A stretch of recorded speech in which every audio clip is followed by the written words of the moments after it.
Welcome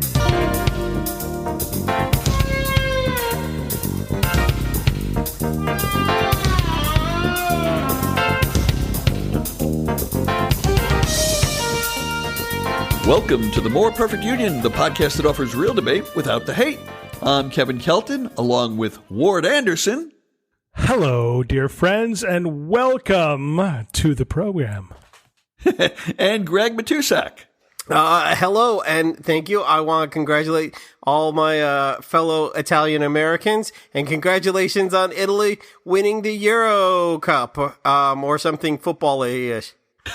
Italy good at football? Yes, it so happens. I'm so proud of my peoples. Yeah, okay. Do me a favor. Then be proud to be American and call it soccer. Oh, sorry. Excuse my language. Sorry. I'm especially ashamed of myself that it was so soon into the show. We'll just bleep that part out. While we're apologizing to our listeners, I have to apologize because we had a booking for this week, and we promoted that we believed that we were going to have Representative Eric Swalwell on the program. Unfortunately, there was a change in his travel plans. His office told us that at the last minute, he had to put off this interview. We hope to have him on again at some future time. But he is not here tonight. So if you tuned in looking for that because of the promotions that we put out there, I apologize profusely and also amateurfusely. However, we will be featuring tonight on the program Joe Piscopo will be joining us later on. No, that's not true. That's a close second, Joe Piscopo. I don't know. Well, what version of Joe Piscopo will this be? I don't know. I don't actually have a Joe Piscopo impression other than when I do push-ups. You know, maybe, but anyways, it's just us tonight. No Joe Piscopo, no one else. And we want to talk about other billionaires, specifically the ones that seem to be moving from Earth into space. Today, the news was dominated by Branson getting his plane or whatever it is. It's sort of like the Challenger space shuttle. I didn't quite make it clear. Space jet, yes. He got it off the ground and suborbited the planet for, I don't know, 20 minutes, half an hour. How long was he up there? I don't know. It wasn't long. Time means different things up there. So, I mean, it doesn't really, I mean, it works in reverse. Everyone came back younger and better looking. It's one of the reasons billionaires go up there. Science. Do you know how long he was up there? Millions of dollars worth. Yes. Yes. But he's also going to make money off of it because that's what these people do. They figure out a way to monetize everything that they pay for. But so my question to you guys is, and of course we famously know that Jeff Bezos is scheduled to go up sometime within the next 2 weeks, I think in 9 or 11 days, depending on when you're listening to this podcast. And I think Elon Musk has his eyes on the stars. So is this a net good thing for the world, or is this just billionaires kind of squandering their money? Which do you think? Okay, so, you know, NASA has been working on this thought process of the only way that they can get into space is using these huge Titan rockets, okay? And you use them once, they explode, and they end up at the bottom of the sea. And they literally cost almost like billions of dollars, not only with gas and fuel and whatnot. And then you have these pretty smart billionaires who thought there's got to be a better way. We should think of a reusable way to get in without destroying and littering, things. So Elon Musk and Branson of Virgin came up with these two concepts. The SpaceX rocket actually lands after it takes off, right? Right. It's a reusable rocket, similar to the Challenger. And the space jet, which is so cool, takes off from another jet like a mothership and then fires off. And these are innovations that NASA hasn't really pushed and hasn't had to push. This is what my favorite thing about America, capitalism, is actually striving for. But as long as science will follow these things, if NASA can reap the benefits later on, like, hey, we can do that too, I'm all for it. Let them spend their billions. So the other big news this week, well, there's a lot of big news this week. Oh, yes. Is that we pulled out of Afghanistan, or at least a date has been set for which we will pull out, even though we're not really pulling out because they're leaving some 650 troops there to guard the embassy. And I always believe that whatever number they tell us, it's probably a factor of 3 to 5 higher. But is this, again, do you guys support this? Was this the right thing to do at this time? I'm a little concerned about seeing that country fall apart. That country is going to fall apart, and because there was never going to be a good time, because it's been unstable since we went in. And I don't know that there was ever going to be an effective exit strategy when it just has not been stabilized, right? And it's unfortunate, especially because I could swear that this is what people warned would happen way back when we first went in. Oh, absolutely. Yes. You know, everyone said, if you're going to invade, have an exit strategy. And here we are almost 20 years later, and we never really found one. And the one we have now is kind of, aren't you all exhausted? We are too. It really is. When the Soviet Union got mired in Afghanistan in the late 1970s through the 1980s, and I think that they were mired there for maybe 10, 11, 12 years, and people kind of laughed at them for being so dumb that they got locked in a land war in a Middle East country that they couldn't get out of. And here we are, we doubled the statistics on their quagmire, and without much benefit that I could tell. Yeah, well, Russia put the Taliban in charge, essentially. Them being there put the Taliban in charge, right? And us being there took the Taliban out of charge. And now, in order for us to leave, we had to put them back in charge. Right. And, you know, we had a good relationship with the Taliban. Not that I ever liked the Taliban. I think they're a heinous group. But under, you know, the Bush one administration, George Bush Sr., he actually had a decent international relationship with the Taliban where they could talk to them and they weren't out of their minds. Then, of course, they decided to support al-Qaeda. Now, remember, it wasn't the Taliban that attacked us. We attacked Afghanistan because the Taliban refused to turn over al-Qaeda. It was al-Qaeda who attacked us. But we went in there to capture al-Qaeda.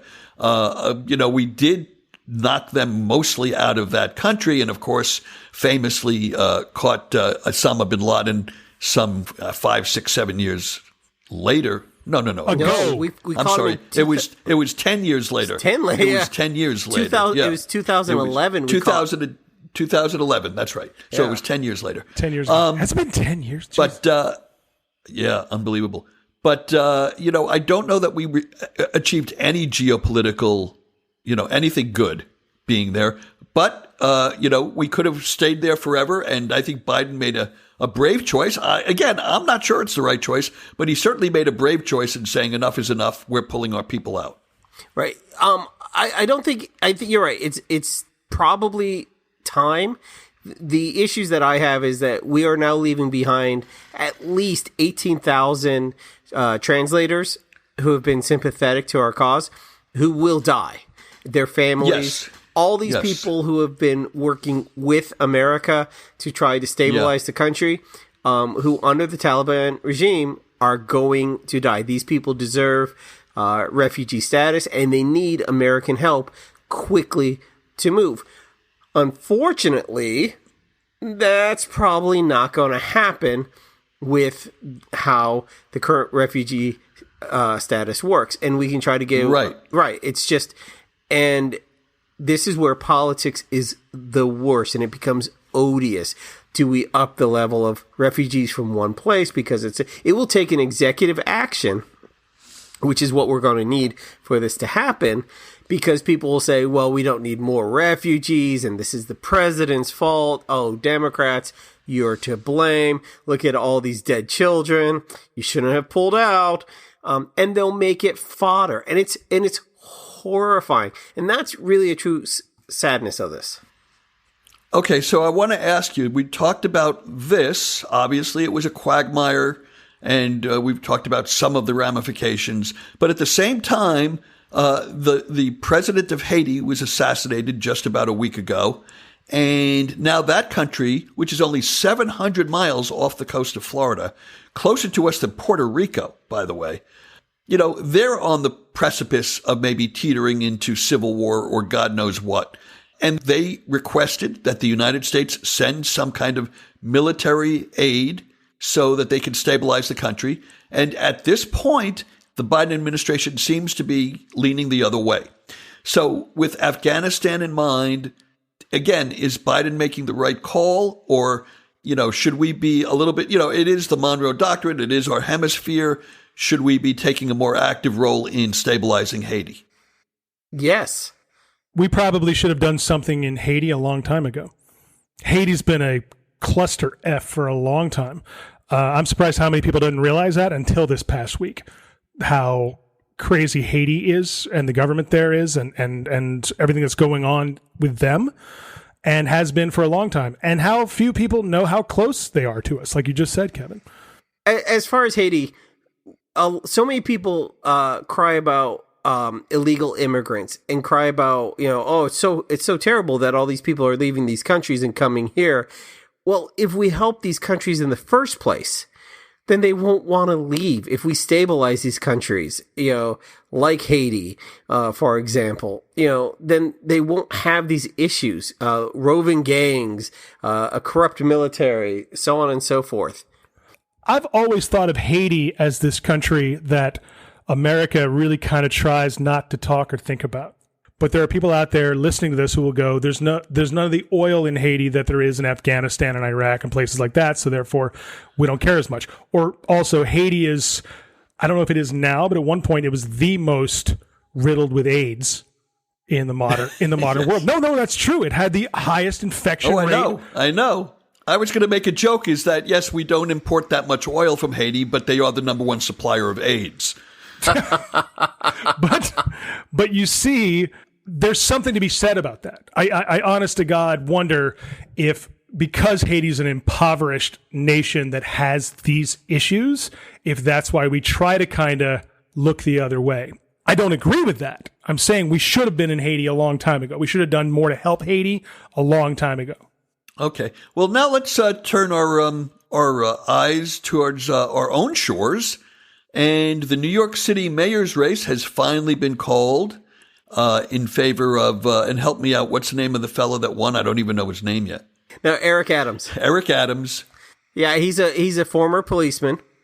Yes, but Greg, you thought that the big story was not necessarily the outcome of the election, but how ranked choice voting worked in what was really kind of a national spotlight on the ranked choice voting system. So New York, it's the Democratic primary. So Eric Adams hasn't been elected yet, but as we all know, a Republican hasn't been elected mayor in New York City in quite a while. Since Rudy Giuliani. And Yeah. chances are not that long. a Republican... Oh, wait a second. Michael Bloomberg. Oh, yeah, you're right. You're right. So it's not that rare. It's not that rare. Eric But Adams he's a still... rhino, you liberals. Yeah.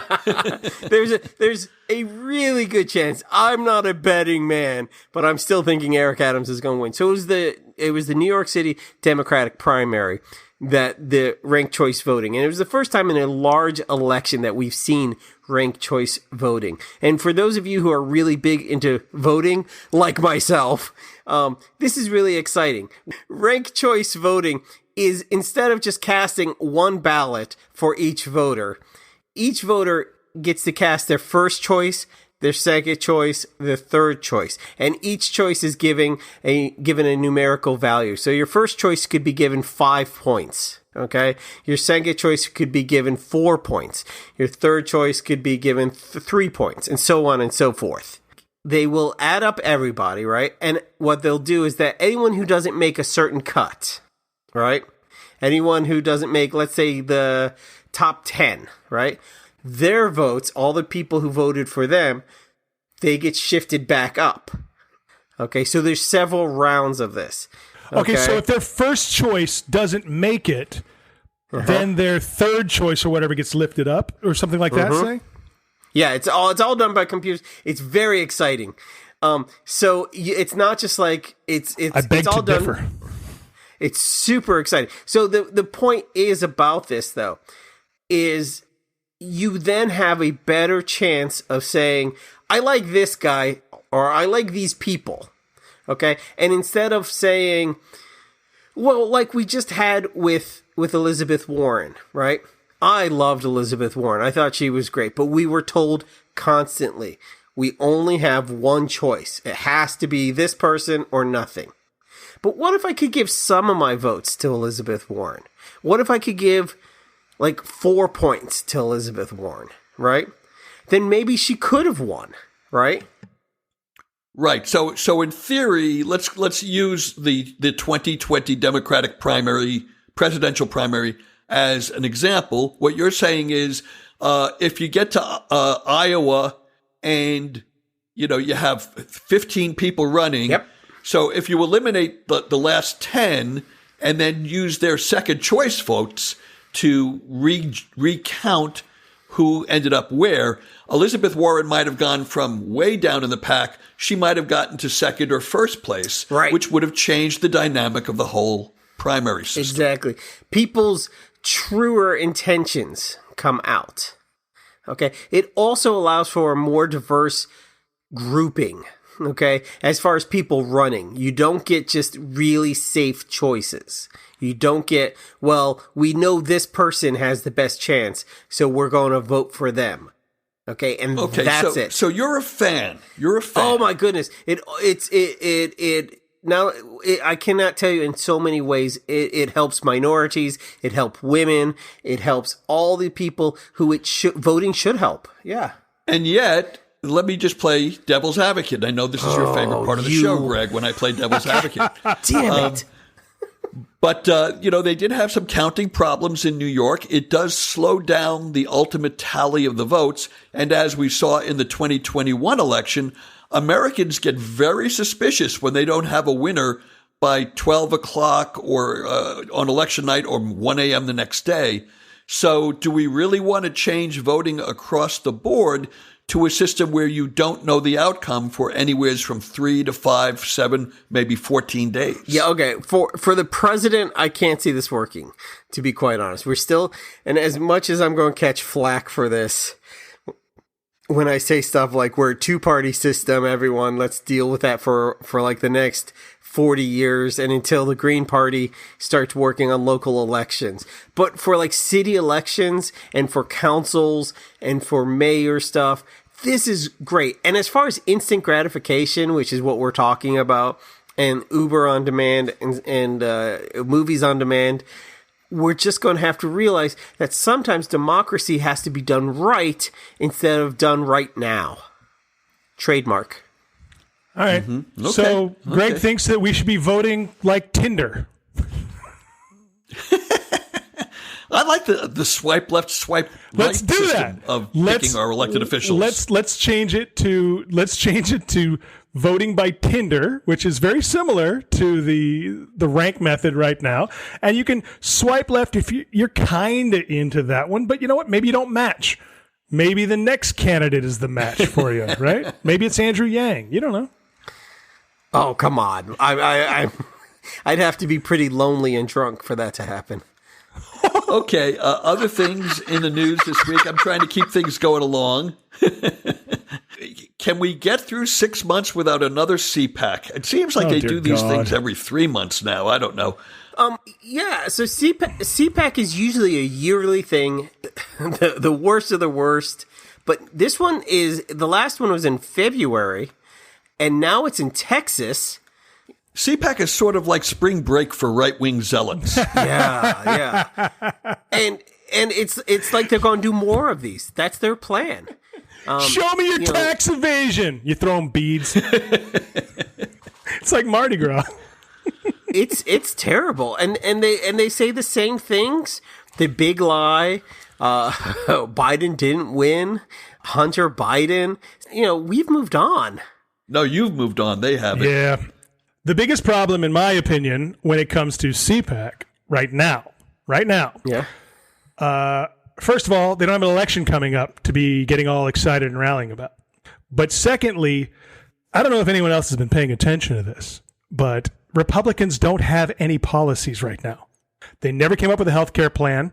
They haven't come up with any plan for infrastructure. That had to be the Democrats. They don't have any plan for what they do if they took charge of office right now. All they have is culture wars. And I find it hilarious whenever I hear conservatives talk about social justice warriors or things like that. Because if you look at it right now, Republicans literally have no policy other than attack liberals on social issues and cultural issues. That's all they've got. So it's going to be interesting to see them do C-PAC and have this big thing going, why do they all call us racists and bigots and blah, blah, blah, when that's literally probably the only thing they'll be able to talk about. I have no idea what else they'll talk about. I'm sure, don't get me wrong, they will yell socialism and socialism and socialism a lot, but they won't present any kind of an alternative other than we're not that. Yeah. Yeah, it's funny you mentioned that. The theme of this year's C-PAC, or this C-PAC, who knows, is called America Uncancelled, which horrible. Who writes this stuff? America Uncancelled. Oh my God, I love it. Yeah, as if they've never canceled anybody. Excuse me, Mr. Colin Kaepernick is on the phone. Mm-hmm. I heard the Dixie Chicks are going to headline this. Oh, Dixie Chicks, yeah. No, Kathy Griffin's going to host. Yeah. Yeah, but they're against canceling people, absolutely. Absolutely. One person that they won't cancel is their keynote speaker, who I think is speaking as we speak. Donald J. Trump. The J is for Jehoshaphat. I'm almost certain. And don't worry, even though it takes us about an hour or so to record this podcast every Sunday, there'll be plenty of time for us to catch most of it when we're done. Oh my goodness. Yeah, he'll still be going. I have a feeling if he talks for less than an hour, I'll be floored. I'll be actually floored. And this is the same week that that it came out in a book. I'm not sure whether it's Michael Wolff's book or another book that's coming out. It's a different one. Yeah. It's a different one. Yeah. That Trump apparently, while he was overseas on some overseas trip as president, said to his then chief of staff, General John Kelly, something to the effect of, they were talking about Germany and the atrocities of the Nazi regime. And Trump actually said, and this is a quote, well, Hitler did some good things as well. Oh, God bless. Yeah. And now, of course, they're denying it. And his spokesperson came out and actually tried to, of course, they said it's fake news, which is their go-to for everything they don't like. But they actually tried to say that, no, John Kelly is he's an incompetent general who just said that because he got fired by Donald Trump. That's their stand, that he's an incompetent general who's just making shit up because he wants to get back at Donald Trump. Yeah, I can't see John Kelly, even giving a shit about Donald Trump at all. No. But here's what's amusing about that to me. I just posted this on Facebook today. What I find amusing is 30, 40 million people will buy that lie. They will believe Donald Trump and Donald Trump's spokesperson over General John Kelly. Now, General John Kelly is not necessarily Jesus Christ, but if I have to pick one of those two to side with in terms of honor and truthfulness, I'll go with the general. The funniest thing to me about when Trump pushes back on criticism, and we always have that, is I want to point out again, Trump, he may have won and been elected and become president.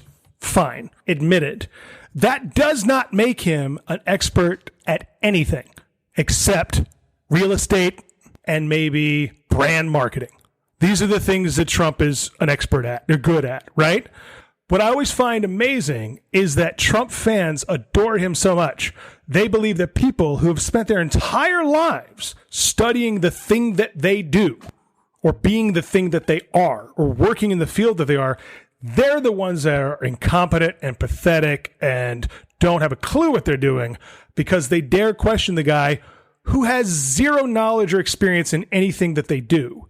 And I don't mean it in terms of some politician agrees with Donald Trump. I'm talking about a scientist disagrees with him, so he's obviously a pathetic, horrible scientist. A general disagrees with him, so he's obviously a pathetic, horrible general, right?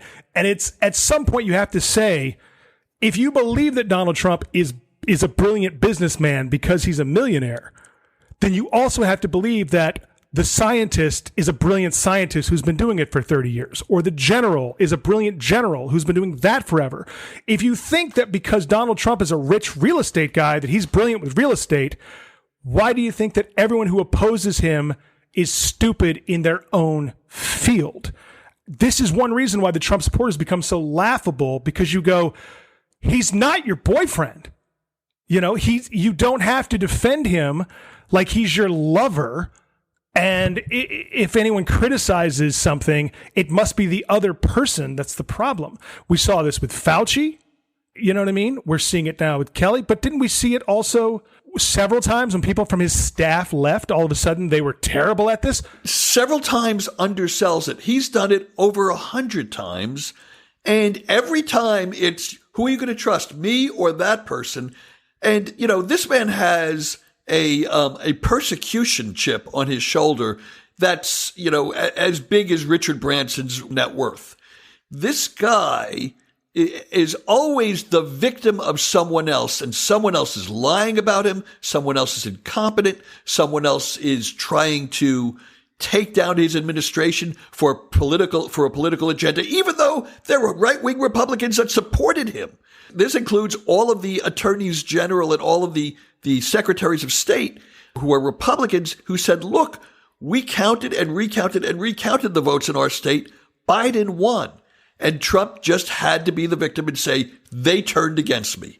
The thing that is always so crazy to me is how Trump supporters, and guys, I'd love it. Send us an email. What's our email address? We get emails. What is it? It's mpupodcast@gmail.com. Address it to me. I want to know this. How can you watch a man contradict everything that you claim about him and not realize it? Look, we've all been there. We've all had a girlfriend or a boyfriend or a lover or somebody that deep down we knew was full of it. Our friends were telling us was bad for us or whatever. And we were going, you don't know him like I do. We've all been there, so I get that. Okay? I understand. But my point is, with Donald Trump, I go, I hear he's such a tough guy, and yet he's always bitching. He's always crying about somebody that wronged him. That's what I said, a victim complex. But then also I hear he's such a genius because he is a millionaire. But yet other millionaires who oppose him are stupid and foolish. Right. Oh, but he knows what he's talking about because he's president. But other people that have been in politics their entire lives, they don't know, despite the fact they've been doing it longer than him. And I just go, after a while, you have to really stop and go, do you realize you are talking about some big, crazy, tough guy, and the rest of us see a bitchy dude with toilet paper on his shoe?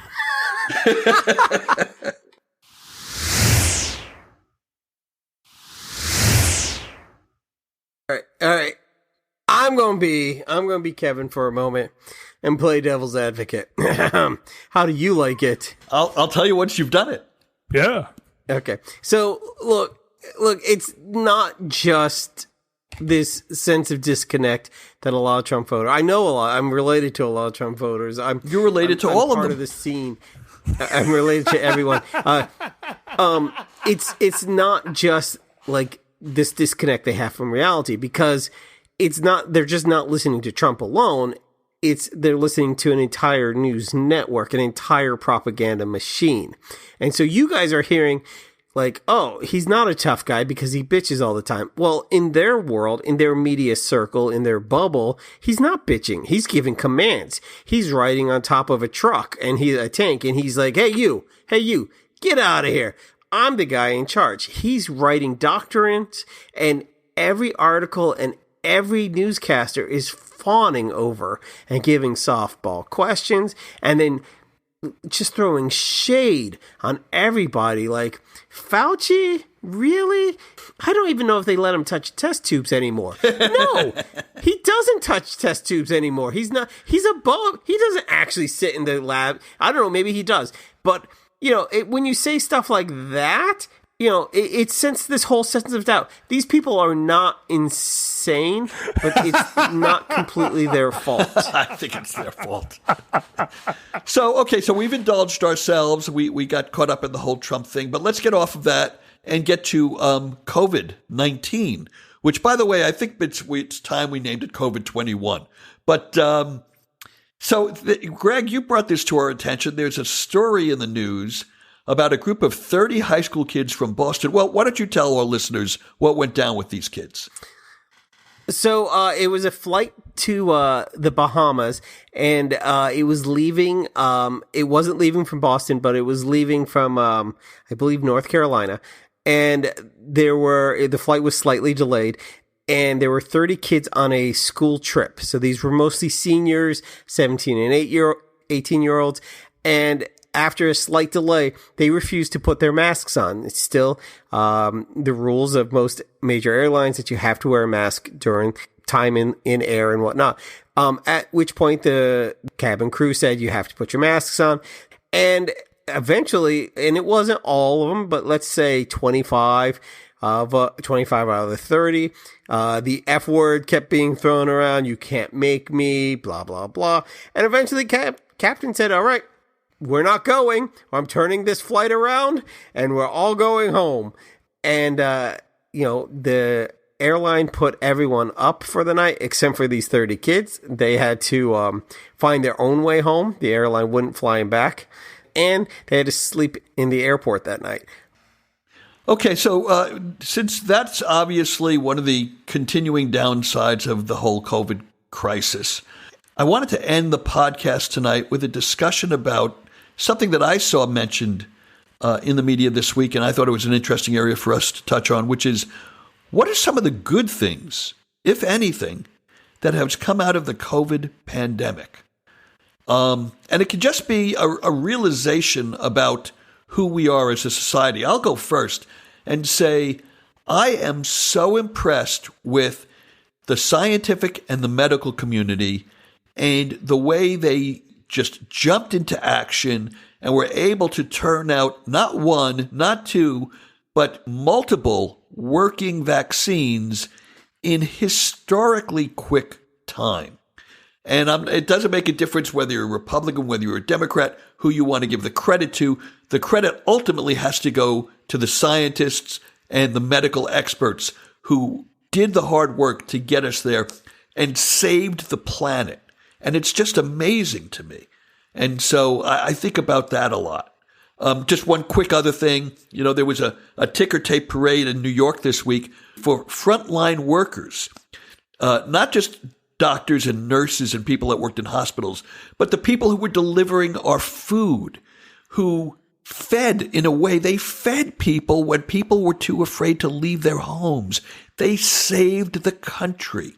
And I don't know that we can ever acknowledge enough and repay the valor, because they were putting their lives on the line, going from house to house to house, door to door to door, having interactions, sometimes physical interactions with people, to hand off an order or to take their money or whatever it was. I know it just sounds pie in the sky idyllic, but I can't say enough about these people. And I don't think you should. I think what you're saying is great. I think we should continue to say it. I think we should say it to the point that it becomes historical record.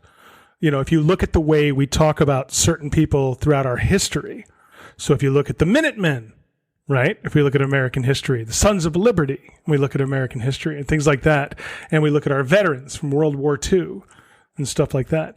And the astronauts in the space program who were venerated in the 60s and the 70s, yes. Many. And I think that we need to look at this point in history and venerate these people so that future generations look back and go, who did everyone depend upon and who really stepped up during this time, a volatile time, political, social, all of that. And I think that we need to keep saying this so that the history books record it, that we recognize them. Yes. Right. The big fear is that within a year from now, everything will be forgotten. Yeah. Right now, I see a lot more people tipping. They're people, and even at grocery stores, I see a lot more people being nicer to their cashiers and things like that. And these were the people who were stocking shelves to make sure and sanitizing constantly. I mean, Like this side of the store was closed so they could clean. They made society work. Yes. Ward? Well, and here's something that happened over the last year during the pandemic in America that a lot of people aren't talking about, but it did happen. A majority of major corporations and companies across America raised their wages to above $15 an hour. Yes. This thing that we've been screaming about that people said couldn't happen and that no, and why, and oh my God, why do you deserve that, and blah, blah, blah. Quietly, without announcing it over this period, many of the companies in America raised their minimum wage of their company to over $15 an hour, $15 an hour or more. Because suddenly we found out how important those jobs were and how much those people we depend upon during times like these. I made a joke about it on Open Fire on Facebook, the public group that we are all a member of, where this podcast was born from. And if you are not a member of Open Fire, of course, we invite you to join it. But I made this comment where I said, I didn't think once about the assistant manager at my bank, right? Now, I'm not saying I want the bank assistant manager to lose his job or anything like that. But I'm just saying these are jobs that before the pandemic, people went, that's someone who worked hard because he's got a job in a bank, right? And he makes good money and he's got a little office or a cubicle or whatever. But during the pandemic, who I cared about was my delivery people, the frontline workers, the healthcare workers, the people who took care of my wife's grandmothers, who, by the way, her grandmothers are 95 and 100. Right, and right. Had live-in care that quit. One of them quit because of COVID-19, and someone else came in.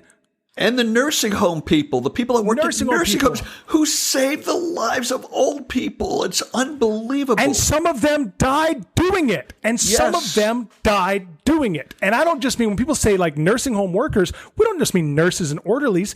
There were hourly employees there. There were cooks in nursing homes that died and things like that. People, and that's what I would like to think that we remember, is that we go, we spent a lot of time talking about why don't you work harder and get a better job? And I go, but those better jobs didn't mean as much to me during this as those delivery people, the cooks, the chefs, you know what I mean? And I think if there's something good that came out of it, I think a lot of people's attitudes switched about how we're treating our hourly working class service industry people too. Yeah, I never once asked about the hedge fund manager. Never worried about him. Now, I want to go back to something that Ward said, because I had to put a bow on this whole thing. We talked about hourly wages and specifically minimum wage going up. Now, that started before the pandemic, but it kicked into high gear when companies found that they couldn't fill those positions because people weren't taking those jobs anymore. And everybody who's been reading the newspapers, who's been reading magazines, knows that there's been a fundamental shift in the workforce, and people who dropped out of the workforce for whatever reason, maybe because they had to stay home, maybe their jobs were temporarily eliminated because of the COVID pandemic, but they have not flocked back into the workforce in numbers so great that these companies can still offer crappy wages. And the reason that I'm bringing this up is, what really happened here is, in a sense, there was a strike, just like a union strike, except it wasn't an organization telling workers don't go into work until management agrees to what we think is fair. It was individuals en masse doing it for whatever reasons, but the ultimate outcome has been the same, that management has had to cave and agree to better working conditions and better compensation packages. And this doesn't happen in a vacuum, and that's why I hope that the labor union movement also sees a renaissance in the 2020s, because without unions, your life would be a lot worse off than it is today. I don't care who you are. I don't care where you work. I don't care what you think about unions. If you don't know that unions are a net plus in your life, you don't know the history of the United States. I'll say something about unions after I say this real quick, but North Americans live to work. And there's too much of that going on. more than anywhere. I say Canada and I say North America because I mean Canada and the U.S. and Mexico pretty much. But we are the most overworked people in the world. Technology has made it where we should all be working less and we're working more instead. And North Americans are working themselves to death because we have been trained to believe you work and you work and you work and you work and you bust your ass and you make some money or whatever, and that should make you proud, and that's what your life is about, and then you die. And then you retire. Yeah. Right? Like, I mean, some people retire, but there is something to be said about, I think during the pandemic, one thing that happens, people started to go, I don't have to work all the fucking time. I don't have to obsess about work constantly. I don't have to constantly be working. And look, I didn't work as much as I normally do, and it didn't kill me. I didn't lose everything. I didn't, you know what I mean? Like, I think a lot of people woke up and went, you know, maybe I didn't need all the things that I've been working to buy. So maybe I didn't need to work all the time in order to buy the things I don't need. And look, this isn't me going on some communist rant. I'm in show business. I like capitalism. But I do think that we also got our priorities in check. And a lot of people started to go, why am I working myself to death? And I think a pandemic made a lot of people realize that they didn't have to. Okay, well, I don't want to work myself to death, so I don't want to have to edit an 1.5-hour podcast. So with that in mind, I think that we covered a lot of interesting ground tonight, and I thank you guys for, a very interesting conversation. And I want to thank everybody for listening. If you enjoy what we do here, please follow us on Twitter at MPU Podcast and on Instagram at MPU Fan Club, where I started uploading a lot of new photos, and I'm going to do more of that in the week and weeks to come. So please, let's start getting some traffic there so you can learn more about us through the visual medium. And if you like the kind of debate that we do here and you'd like to join in with like-minded people, as Ward mentioned, we're in a Facebook group called Open Fire Politics. We're all there, and we would love to see you there, too. And with that, I want to give each of you a chance to plug whatever you want or talk about whatever's happening in the coming week, starting with you, Ward Anderson. What's on your mind this week coming forward? I have a lot going on, but I want to wish my youngest, I have 2 daughters. I want to wish my youngest daughter a happy 4th birthday today when we are recording this. I want to say happy birthday to her. And I want to say, I don't know why I've never mentioned this, but I did have my own TV show in Canada. The show is called Offstage with Ward Anderson. And every episode is available entirely for free in their entirety on YouTube. Offstage with Ward Anderson has its own place on YouTube. So the first season is all comedians, the second season is all actors, the third season is all musicians. And there's topics from LGBTQ in comedy or music or film or women in film or music or comedy and things like that. Okay. It's called Offstage with Ward Anderson. Look for it on YouTube. Okay. And Greg? I'm wishing my father, his birthday is today. Yeah. Go for that. This week I'm going to try to haggle.